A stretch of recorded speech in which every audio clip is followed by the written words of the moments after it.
Hello, welcome to Wide World of Sports. Great to have your company on a Sunday morning. I'm Nick McCardle, and joining me this morning, fresh from being sent off in his Division 4 over 35 soccer, John Millman, welcome to you. Yeah, and I've got the battle scars too to prove it. Sore? Nick, yeah, I am a bit sore, but I'm ready to go today. You'll be good, you'll be good. Still to start her soccer career, Kate Campbell, welcome to you. I will not be doing that. I hear that ACLs and soccer do not go well together, and I'm still rehabbing an ACL injury from trying to pick up something new in skiing. There you go, don't do that. And making her debut on Wide World of Sports, she is a gun rower, an Olympic rower, a national surf boat rower as well. Georgie Rowe, welcome to you. Thank you. It's actually so awesome to be here. I'm really excited for the day. And it is terrific to have your company. A busy time for you over these last few weeks. You've been nationals in Tasmania and then surf lifesaving championships on the Gold Coast. Yeah, it's been a busy few weeks. We're down in Tasmania having a crack down there. Picked up 3 gold medals, and then we went to the Gold Coast and again picked up 2 gold medals up there too. So 5 gold in rowing doesn't happen very often, which I was pretty pumped about. And yeah, the team's going great, so it's awesome. You're just making the rest of us look bad. Really? Next to you, Kate, so. Now, it has been 7 months since the Paris Olympics, and there's been a bit of a shake-up in rowing. You've got a new coach. How are you settling in, and you're looking forward to the World Trials in just a week or 2? Yeah, we've got our trials next week. I think the team's in a pretty healthy space. We've had a big shift in the culture at the training centre out in Penrith, and yeah, I'm really looking forward to getting overseas and racing internationally and seeing what we can do and hopefully bring home some medals. But yeah, everyone's rowing well, and the vibe there is really great, which makes such a difference for us in rowing. And yeah, the coaches are great, and I think it was just a really good change that came at a really good time. All right, so not very often we have 3 Olympians on the desk at Wide World of Sports, 7 Olympics between you, so you've really been to looking a few forward too. Yeah, but not as an athlete. Yeah, well, I'm in awe. Let's get a sneak peek of what's coming up on today's show. The latest from the NRL, a 5th consecutive loss for Penrith. They'll need to make history to win it from here. And the Sharks and Cowboys win big in the West, with the WA Premier back talking expansion. Billy Slater joins us on Wide World of Sports. The Splash and Dash is locked in for LA. New 50-metre events for our Olympic swimmers. Kate with all the details on that. Also this morning, you'll meet Fran Herndl. She's about to attempt a record-breaking, history-making run from Perth to Sydney. 110 kilometres a day for 34 days. And a Wide World of Sports exclusive. At home with NBA superstar Australia's Josh Giddey, tipped to be about to sign a contract worth around $250 million. I'd be lying if I didn't think about it. You know, every player in a contract here will think about the contract. And I try not to let it impact the way I play the game or how I approach every day, because at the end of the day, it's going to happen. It'll take care of itself. Josh Giddey in an exclusive 2-part special coming your way here on Nine's Wide World of Sports. Yeah, that is a great chat. Looking forward to hearing from Josh Giddey. Now, Gather Round. We're going to start with AFL. Gather Round is absolutely going off in Adelaide and in the Barossa for the first time, and the crowds have been amazing. Everyone just with a smile on their face. So footy fever has hit South Australia. With that in mind, let's bring in Jimmy Bartell. And Jimmy, outside looking in, it is another huge success. Gather Round. Yeah, it's been massive, Nick. I was over there Thursday and Friday. You know, the malls are packed, restaurants, bars, everything's heaving. And it's the proximity of Adelaide for everyone to come. They can either drive or it's a short flight. There's plenty of accommodation. And landing during the school holidays, I think there's over 65,000 Victorians alone have made the trip over. Great facilities, great grounds that look spectacular, plenty of tickets. And I think the discussion is whether we just leave Gather Round in Adelaide and think of other concepts for the other states. Of course, other states are open to bid on it for 2027 onwards, but can we find something for the other states and maybe just keep Gather Round there is the big talking point out of it. Yeah, Jimmy, I'm with you there. I actually think Gather Round is incredible, and it was the Cats and the Crows that kicked things off. I thought Paddy Dangerfield and Jeremy Cameron really stepped up the veterans when it counted most, and Bailey Smith, geez, he was brilliant. However, a little bit of controversy there. Flip the bird to a spectator.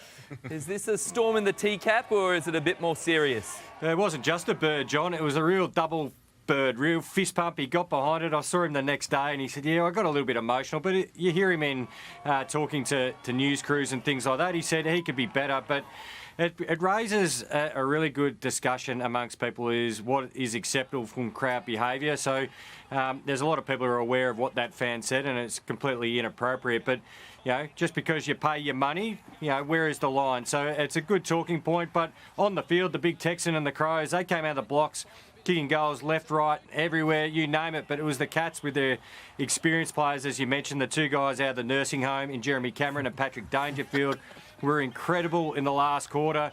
Bailey Smith on the field was amazing. But Patrick Dangerfield, if he keeps up this form, he will be an All-Australian at the end of the year, and it'll be an AFL record 9 All-Australians. It'll be an amazing effort.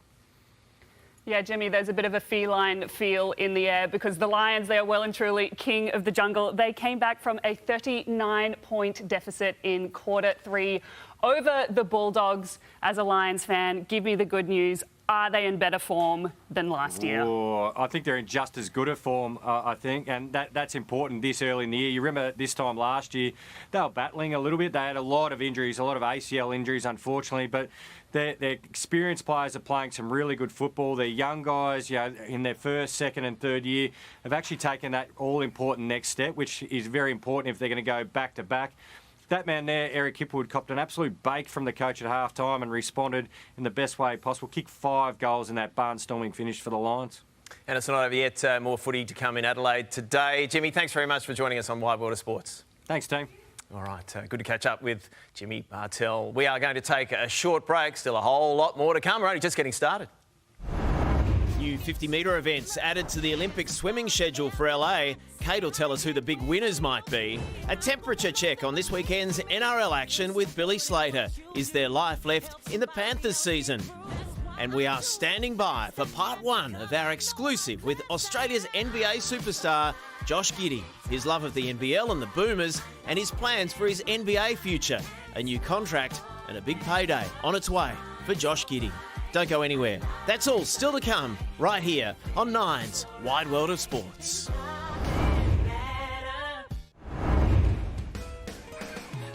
See Australia's Olympic and Paralympic swimming championships and the next generation of stars this school holidays at the Brisbane Aquatic Centre. The Australian Age and Open Championships is on now, and you can get your tickets at swimming.org.au with family passes from as little as $60. That is a steal. But if you can't make it to Brisbane, you can see all the action live and free on 9 now. And Kate, it was a record-breaking night last night in the pool. Yeah, the age championships are on, and we had a 23-year record broken. So Liesl Jones' 16 years 100-metre breaststroke record was broken by Sienna Tui. So you could really be seeing the stars of the future, and it was a fantastic swim from her last night. Sienna Tui, look out for that name in years to come. Hey, sticking with swimming, so confirmation this week. It had kind of been talked about, but confirmed this week that the 50-metre events will blow out, burgeon, if you like, at the LA Games. So we've had the 50 freestyle since Seoul in '88. Now the full set. Yeah, and this has really kind of rocked the swimming world. It's something that has been pushed for from some people, from sprinters, and then there has been a little bit of resistance from some of the distance or more the traditionalists. And you've seen Adam Peaty, who is sort of the greatest breaststroker of all time. He has come out and said, I will train for my 4th Olympic Games and be there in LA. But then you have people like Michael Phelps who say that it will make the Olympics feel like a summer league. So, yeah, the swimming world is a little bit split. Yeah, and off the back of that, Kate, is swimming saturated in events and medal opportunities compared to other Olympic events? I mean, this is 41 gold medal opportunities now the swimmers have. Has it come at the expense of maybe some other sports enhancing their profile? Yeah, and I take that point. However, I will say that swimming is the most popular Olympic sport, and we are starting to add some more sports to the Olympic programs to try and make it more relevant. And it's that delicate balance between traditional and then innovation. And we've seen new sports come in that have taken off. You know, rock climbing, for example. I was someone who sat back and was like, oh, do we actually need that in the Olympic program? And then it was in, and I was like, yes, we need more of this. And so I think it's really important to try and capture younger audiences, and they want to watch something that's short, that's sharp, that's fast. You cannot miss the beginning of a 50-metre race. You can miss the beginning of a 1500 because it goes for 15 minutes, so you can come back to it. But we really want people to be plugged in and engaged. And so I see this as a really good thing for the sport. Kate, I'm curious who you think will be rubbing their hands together out of the Aussie Dolphins now to really get stuck into these 50-metre events. Oh, well, I think that for the youngsters, this will be really great to say, oh, look, I can compare my times with what they're going to be doing at the Olympics. But I think that one of the biggest winners will be Kaylee McEwen. She is the world record holder in the 50 metres backstroke, and she's never gotten to compete at an Olympic Games in that event, even though she holds the world record. She could potentially go for 4 individual Olympic gold medals in LA 28, the 50 backstroke, the 100 backstroke, the 200 backstroke, and the 200 IM.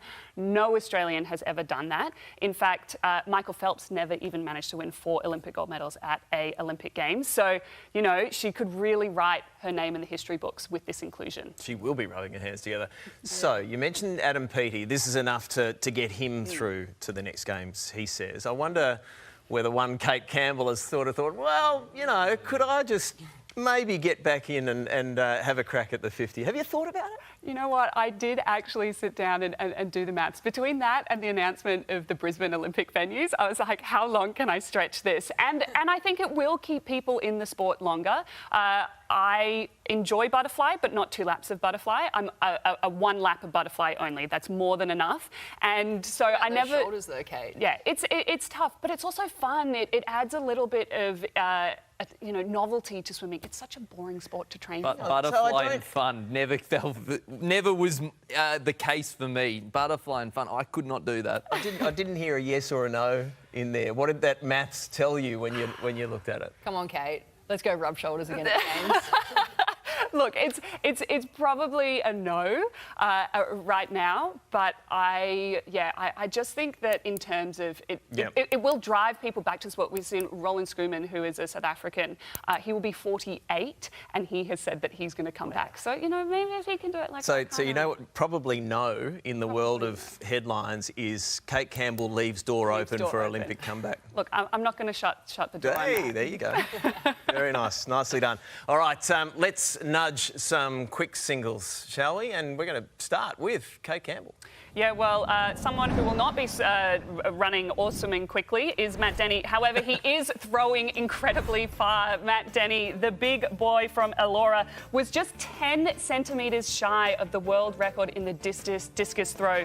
The big man loves a chalky milk, and that is 5 metres further than than what won gold in Paris. So he is on fire. Wow.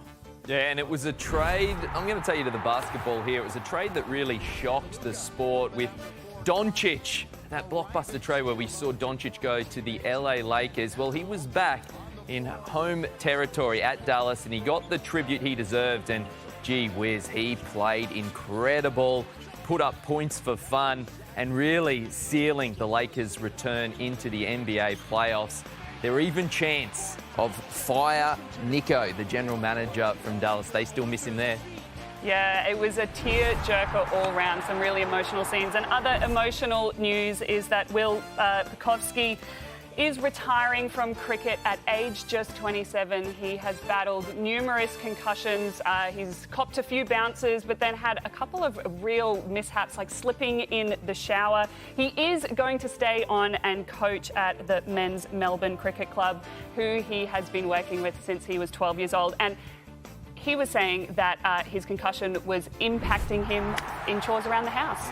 A very exciting weekend we have at the Masters. Not only do the patrons go to watch some great golf, but the main attraction is the food and the drink. You can actually pick up the whole menu for $77, which is these days pretty amazing, I think, with the cost of living.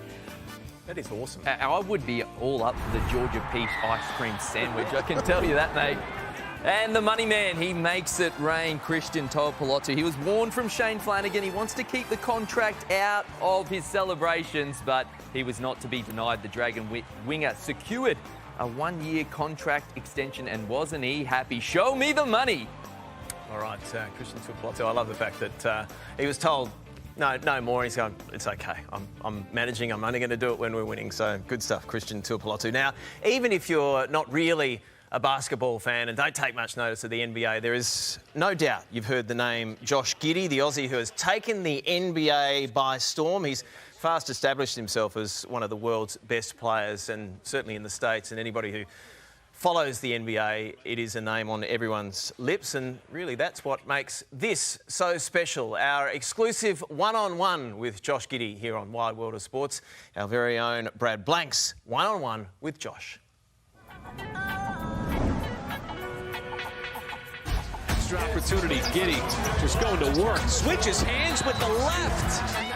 Giddey. Oh, Giddey. The wraparound. Shane the dunk. Oh, that's spectacular. I've been following you here in America for like the last 4 years, and I feel like I'm talking to like a veteran, a grizzled veteran of the NBA. Yeah, does it sometimes feel like that for you? No, it does. I mean, it's gone quick, you know, the 4 years I've been here, but obviously starting with a young team and you kind of grow up pretty quick. So yeah, it does feel like that a little bit, but you know, as I said, it's been a whirlwind 4 years. It's gone very fast, and I'm obviously happy with where we're at and I'm at, but it's still hopefully a long career to go. Did you ever think you'd play in the NBA, or was it? I don't know. I mean, I always wanted to, but as a kid coming up, I was because my dad was around the NBL and my mum had played WNBL and things like that. My goal was just set on being an NBL player. And as I started to get, you know, a little better, the NBA started to become what I wanted to do. And it probably wasn't until I was 16, 17 years old that I thought the NBA was somewhat within distance. And then, you know, obviously I signed in Adelaide, and throughout that year, the NBA started to become more and more real. Are you coming home from practice and watching NBA games? NBL games. You're only watching NBL? Yeah, that's the thing. When I was growing up, I used to love the NBL, and I'd go to every Melbourne. It was Tigers, and then it changed to United. But yeah, I didn't miss a game. I was at every game because Dad was a coach, and then he was involved with the club. So I was a massive NBL fan. Obviously, deciding between college and NBL was a tough decision. I had both options on the table, and I was very, very set on college, and then changed my mind, you know, pretty last minute. Went to Adelaide, and part of the decision to go to the Next Start program was seeing what LaMelo Ball had done the year before and how well he played and how high of a draft pick he went. Coming into the season, I wasn't even on any mock drafts. No one was predicting me to get drafted that year, so they gave me, you know, essentially the keys to the team, and you know, the year went how it went. His stock continues to rise. So what a pass! Giddey goes all the way to the bucket. A little flex from the Next Star. Giddey, sensational pass for Pinder. Oh, this kid's good. This kid is really good. Yeah, but you just told me that you weren't even on the mock draft. No, that's mind-boggling. Yeah, it took me a while to get on there, and I was a pretty late developer, you know. And then as the NBL season went on, I started to get a little more attention, you know, week by week, and eventually I made my way onto a mock draft. I think my first one, I remember I was somewhere in the 40s or 50s, and I remember I was so happy and excited about it. The year went on and I started to get into first round, which is top 30, and then it went to the lottery, and then started to become top 10. So, and then once that point hit, I knew I was going to get drafted. It was just a matter of where, and you don't know that until draft night comes. You're at the draft night, you're in Brooklyn, you got your mum and dad there, everyone's there, your family's there, you're sitting down. You don't know where you're going, right? No idea. No idea. Not a clue. All right.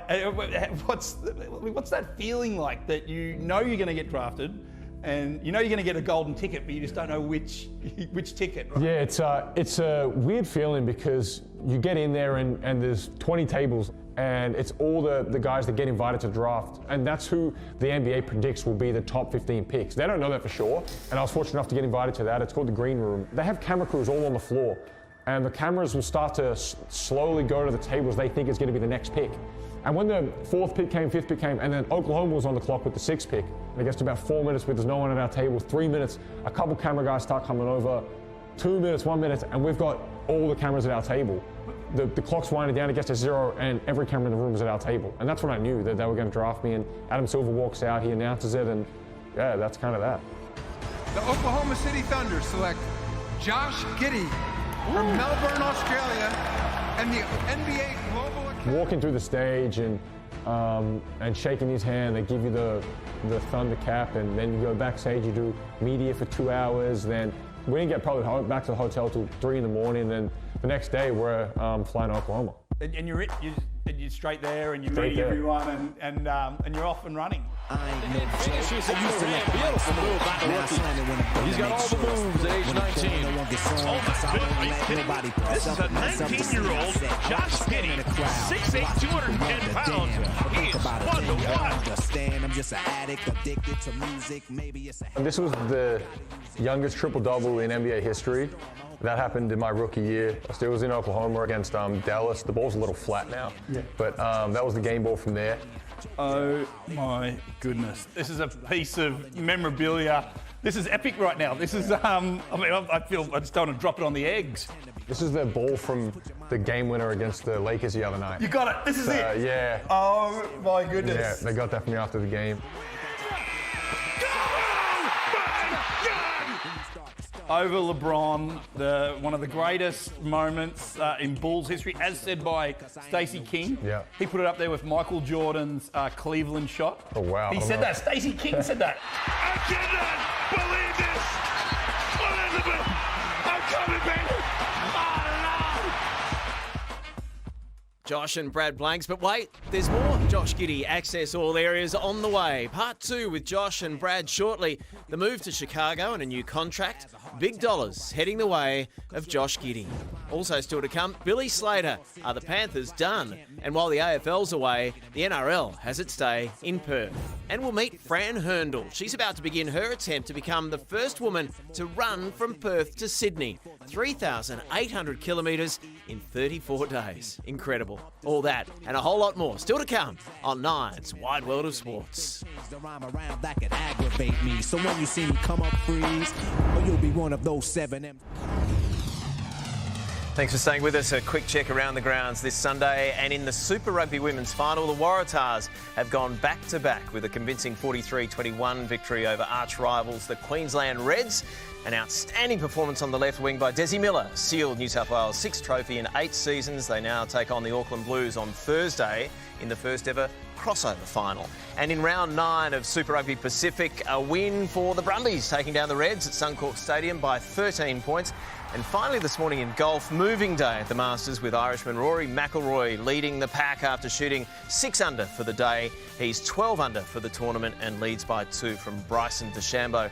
The Masters is the only major Rory hasn't won. The 2 Aussies to make the cut are Jason Day and Minwoo Lee. Day's in 7th and Minwoo's tied for 48th after the 3rd round. And if Rory McIlroy can hang in there, it will be a history-making performance at the Masters. Now, let's get down to Kate.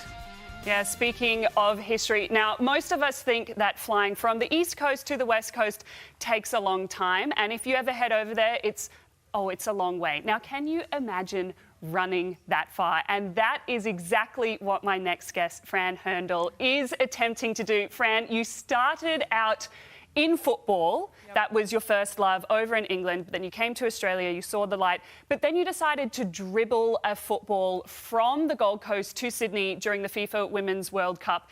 Now you've said, get rid of the football, get me longer. You are trying to break the world record from running from Perth to Sydney. Why? Oh, pretty crazy. Yeah, no soccer ball this time. Yeah, so running from Perth to Sydney. 34 days, 110 Ks a day from Perth to Sydney to raise awareness for domestic violence. I ran from the GC to Sydney and I thought, you know what?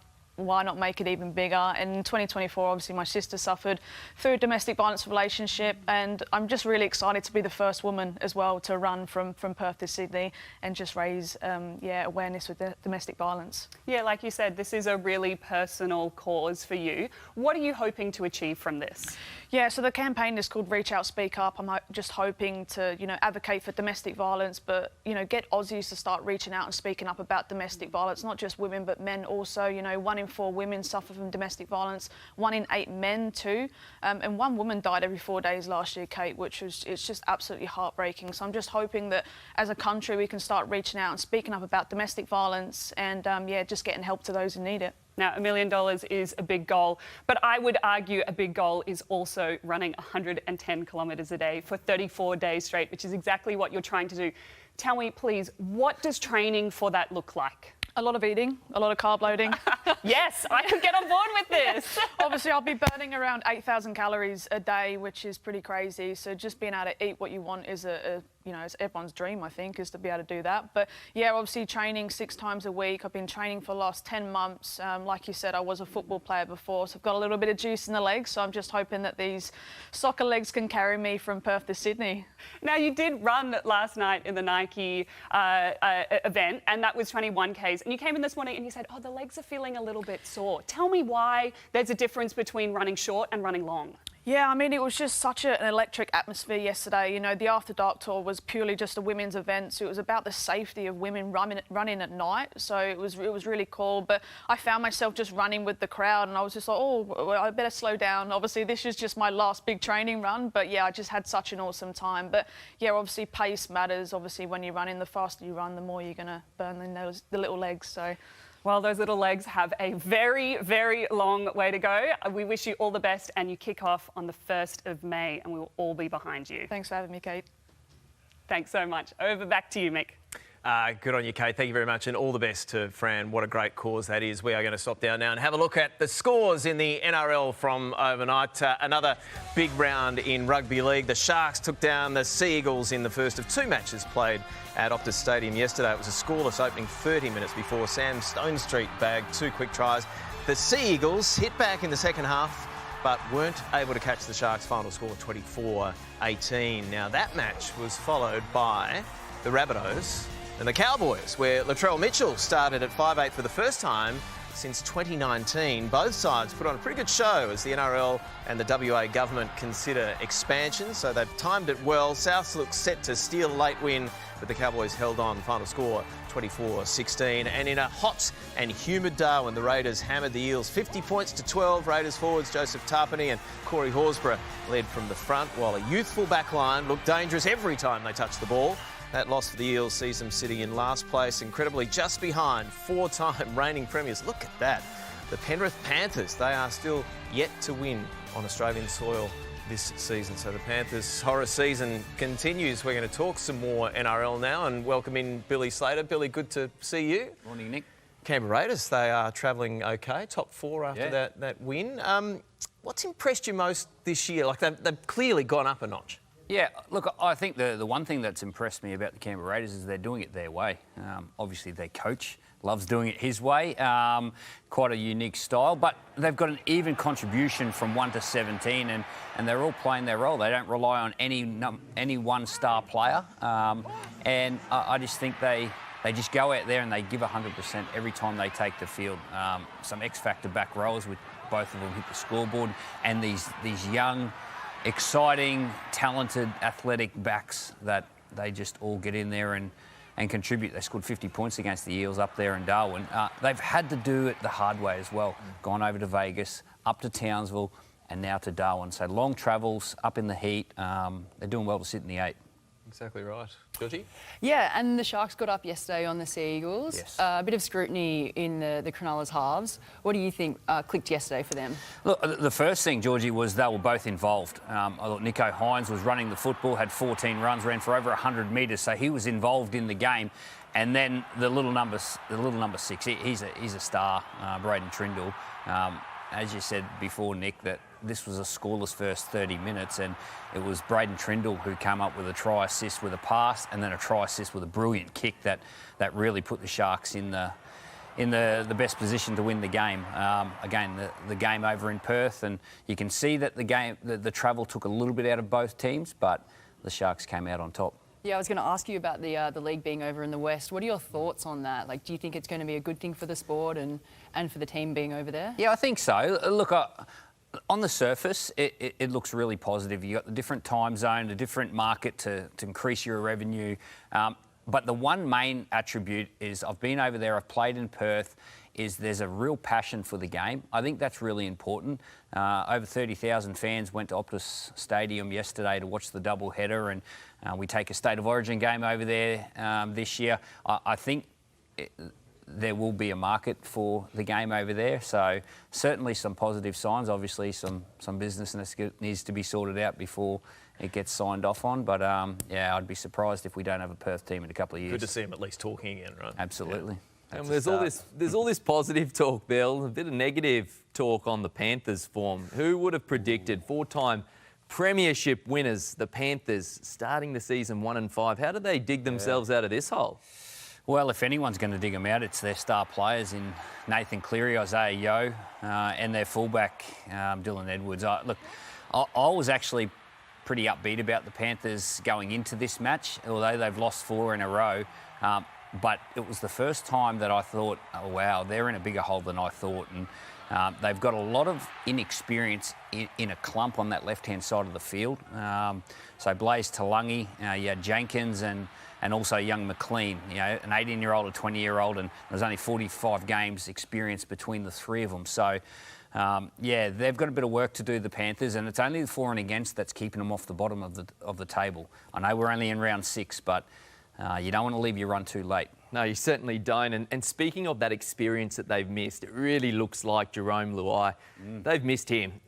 He's a real difference maker. He's at his new club now, West Tigers. They take on the Knights. How do we see this one panning out? This could be the game of the round. Don't miss this one. This is live and free from 3 p.m. this afternoon. The game kicking off at 4. And this will be a belter because both teams are playing an exciting brand of football. They love to use the football, and I love what Benji Marshall's bringing at the Tigers. They've got some talent there. They've got some spark, and I think they're starting to believe the battle of the fullbacks, Buller and Ponga. That'll be one to tune in for. Nice way to spend your Sunday afternoon, Billy. Thank you very much. All right, Billy Slater is out of here. We'd love you to stick around, though. Still a whole lot more to come on Wide World of Sports. Still to come on today's Wide World of Sports, part 2 of our day with Australia's NBA superstar, Josh Giddey. He also put me in a position where I could be successful, so I'm very grateful for him, and it's not always like that in the NBA world, so he gave me a chance to come here and be successful.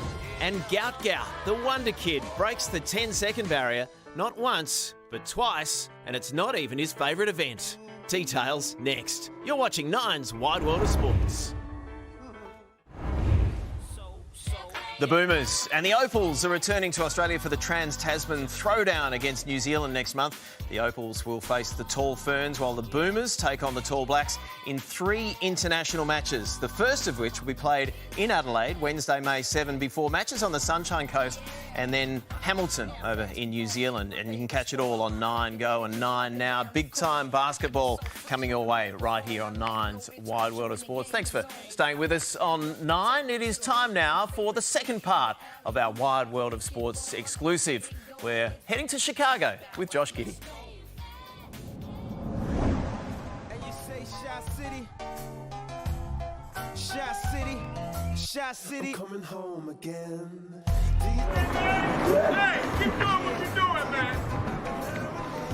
Yeah, tell Josh Smith that. Fans passionate out there. Glad we got you, bro. I appreciate it. Thank you. Appreciate it, guys. Thank you. You're welcome, man. Mate, I love it on the streets, though. No, people here noticing, your first season, and they're picking up. It's great. It is cool. The fans are great out here, and it's a big sports city, so they've embraced me since day one, and I definitely felt the love. So it's cool being out in the street, seeing fans, and know how much they love the Bulls. Take me back to that 12 months ago. Was it a crazy period in your head as that was unfolding, or did you see that the writing could have been on the wall for them to trade you out? Yeah, I mean, I knew it was a possibility. It wasn't something I was against when it happened, and I'm very fortunate that Sam Presti, the GM there, was very transparent through the whole process with me, and we spoke, throughout everything. And when the trade happened, I heard it straight from him first. I was in Melbourne. It was 6 a.m. and he called me, and 30 minutes later the trade got broken, publicly. Oklahoma City Thunder get Caruso in exchange for Giddey. Alex Caruso got traded for Josh Giddey 1-for-1 straight up. I thought Chicago won the trade. I like Giddey. He also put me in a position where I could be successful, so I'm very grateful for him, and it's not always like that in the NBA world, so he gave me a chance to come here and be successful. The trade happened at 6 in the morning, and I got on a flight later that day to Chicago. I had to come here and do physicals, so you basically spend the day at the hospital, you do MRIs, x-rays, so that the team can, give you the tick and of approval that you're healthy and the trade can go through. It was a pretty, wild few days from the trade happening to the start of Boomers camp and everything, but it was probably a good time for me because I didn't have to sit around thinking about trade. I got straight back into basketball and playing competitively, so it was a pretty wild, 72 hours. Coming to Chicago, when you walk into that arena, do you gauge anything in your head that this is a legendary team that you're walking into? The Chicago Bulls have won their 6th NBA championship, and it's their second. It's over! The Bulls win at the buzzer! I probably didn't grasp how big of an organization it is until probably midway through the season. I knew like the Bulls, and then I was talking to my agent one day, and he said like, you play for the Bulls, and when he said it, it kind of sunk in a little more that this is such a famous organization that's so known globally. When you go around the world, you know, Bulls jerseys, they sold everywhere. You know, not every team has that luxury, so it is obviously one of the biggest, and you know, you can credit Michael Jordan a lot to that. But yeah, no, I've obviously I understand it now, how the legacy that's involved with this team and how global it is. So I understand it now, but it took me a little time to grasp it. Josh Giddey! The buzzer beater from the other night. You're 5 points down, and you actually get the ball to hand back to LeBron. I knew I could see him letting the ball bounce, and he was trying to see where everyone was going to be. So I threw it to him, and he's 5-second count starter, and he tried to bounce past it in quickly to Reeves, and I read it and obviously got the steal. Oh, loose ball, Giddey! The steal! Wait for the lead! Yeah! Big time play! The possession went quickly, you know, in real time, but looking back at it, it was all really slow in how it evolved. We didn't know where they were going to go. They went to Reeves. Reeves straight to the cup, lays it in to take the lead! I went to take it out quickly. I went to go to Kobe, and he got denied. I threw it to Pat, and he had guys in front of him, so he threw it back to me, and I tried to get ahead of steam as quickly as I could, but I only had 2 seconds at that point, and I think I took one dribble, and you know, I got ready and shot the ball with confidence, and it went in.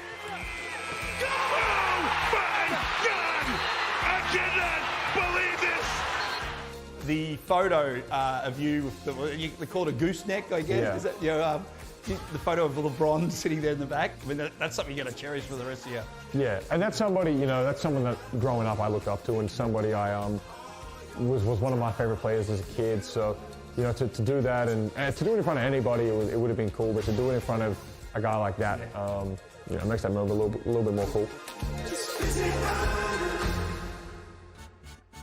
NBA players have great fashion. Do you coordinate your fashion taste with your flow, your hair? Yeah, I mean, I think the NBA started to really like dive into the fashion world, and a lot of players have started dressing up pre-game. There's cameras all when you walk into the arenas, so it probably took me 2 years in the NBA to get into it, and now I'm So all you wear are just jeans?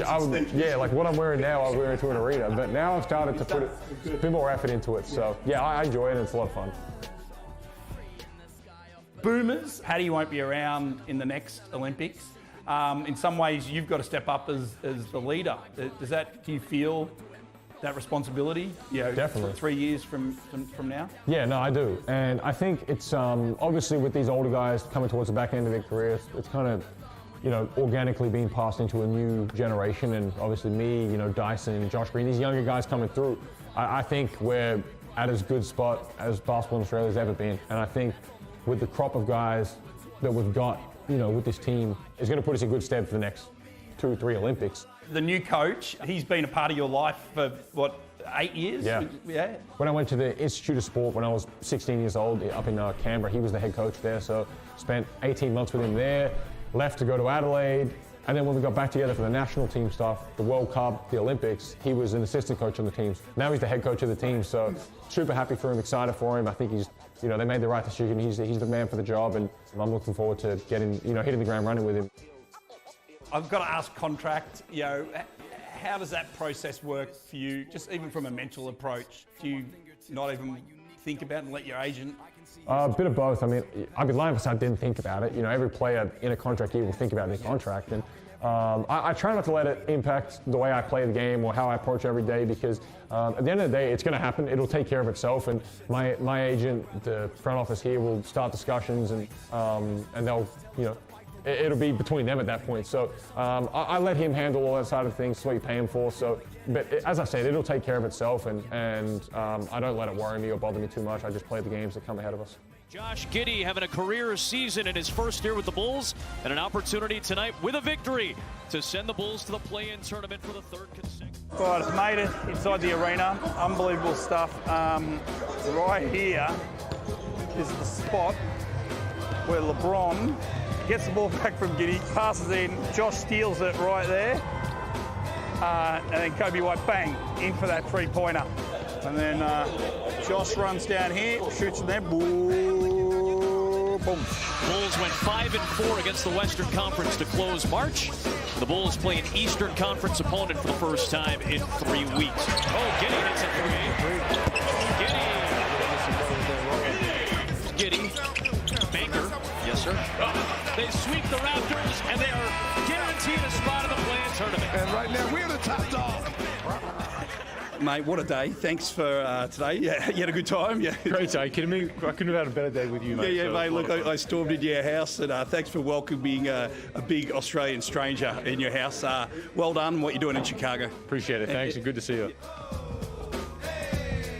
Two-parter Josh Giddey with Brad Blanks. That is just so good. Awesome stuff. I hope you enjoyed it right here on 9. Now, just to prove how elite, and Johnny, you'll love this, how elite Josh Giddey is in the world of NBA right now. Look at this. Only 3 players this season have had 1,000 points, 500 rebounds and 500 assists. On the left, LeBron James. On the right, Nikola Jokic, and smack bang in the middle, our very own Josh Giddey. It's pretty good company. It's elusive company, and not just in the league this year.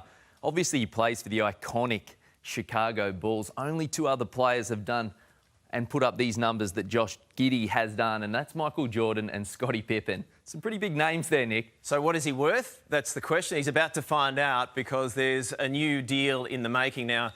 All the scribes in the US are suggesting that his new deal is worth, or could be worth, 45 million Australian a year. So, big bickies. Big bickies. I know tennis players make big bickies, but... not many of them. Not many of them are doing that and putting up those types of numbers. I tell you what, Oklahoma Thunder might seem pretty silly right now after they traded Alex Caruso, defensive player, for this guy, Josh Giddey. Hey, just quickly, I spoke to Andrew Gaze yesterday. He's known him since he was a little baby. Andrew played with Warwick Giddey, Josh's dad. And I said, what was he like as a kid? He said, he's a cheeky little bugger, always respectful though. But even those who've seen him grow up and have known how good he is, even they're blown away by what he's achieving in the NBA right now. It's just so good. An Aussie doing well on the world stage. We are going to take a short break. Still a little bit more to come on Wide World of Sports.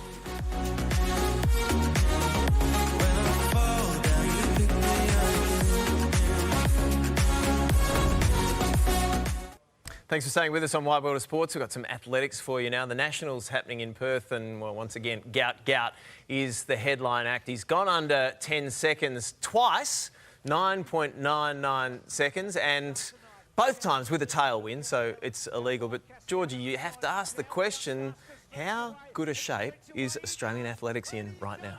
Yeah, I think it's in great shape. I think coming off the great momentum that they had at the Paris Olympics, and of course there was a lot of visibility around that. And I'll never forget just seeing Nina Kennedy throwing her arms around Denny, and just she was so stoked for him when he did so well. So yeah, I think that momentum and seeing the teams doing really well is really, it's very obvious right now. And being seen, that has this effect of, you know, the groundswell. It's a long-term benefit. Yeah, absolutely. I think that they're building on the momentum that they managed to create in Paris. Interestingly, it was the women who created that, and now it's the men really dominating the story. But I really feel that it is the domestic competition that is driving these men to get better and better. We have Gout, we have Rowan Browning, and we have Lockie Kennedy, and all of them are chasing that elusive, legal under 10. So that 9 point is what they're all gunning for. Rowan Browning actually won last night, and so equalled his personal best of 10.01. So he is in really, really good form.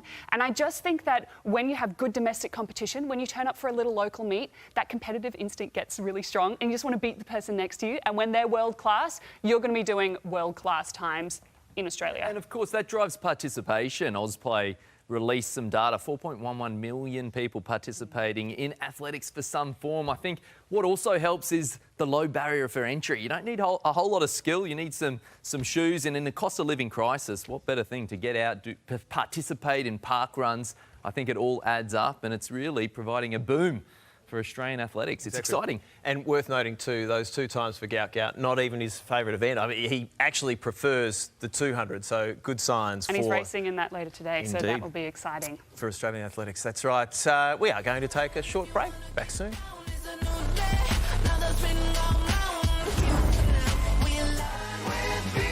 Yes, we are almost done. It's been a special morning with the Josh Giddey special. And Georgie on debut, have you enjoyed yourself? I've loved it. I couldn't ask for 3 better panellists to be sitting this, so thanks very much for looking You have after covered me. yourself in glory. Great to have your company. Kate, Johnny, good to see you as well. Thanks for your company this morning on Nine's WWOS Sports. Don't forget the footy this afternoon with the Knights and the Tigers live and free here on Nine. I'm Nick McArdle. See you soon.